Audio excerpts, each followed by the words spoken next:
Alright my friends, so in the last video we have downloaded and installed the Create React app package. In this video I'm going to show you how we can use that package to generate new React applications in order so we can start writing some ECMAScript 6. So the first thing first here, I want you to open the terminal or the command prompt, and what I want you to do, I want you to navigate to any folder in your operating system. So if we type ls, then we are going to see all the folders and files. In my case, I want to go ahead and create a new folder, for example here inside the desktop. So I'm going to type cd desktop, right, to go or to change directory to the desktop. And here what I will do, I will go ahead and make a new directory or make a new folder. For example, let's call it whatever. I'm just gonna call it ES6 maybe. All right, so ES6, we have it. I'm gonna navigate to the ES6 folder. Okay, so if I type ls, I do not have anything inside this folder.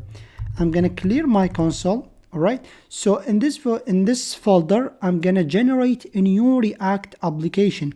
So I'm gonna type npm, which is the tool, it is the node package manager.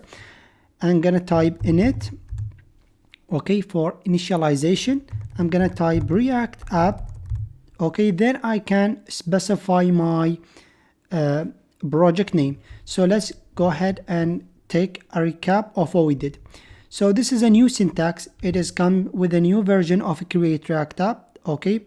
It used to be easier than what we have now, but now they have changed it to be something like this. So we have to type npm init React app, which is the name of the tool or the name of the thing that we want to get, which is React application. And then we can specify the name of our folder. I'm just going to type learn-es6. All right. So this is the name of our project. This is the name of the tool. This is npm initialization. Okay. I'm going to click on enter. That's what it's going to do. It's going to go ahead and create a new React application for us. That will take a while. So what I'm going to do, I'm gonna pause the video and see you in the next video where we are gonna open the generated project inside our Visual Studio and talk more about the files and folders inside it. Hopefully that makes sense. Thank you my friends so much for watching. See you in the next one.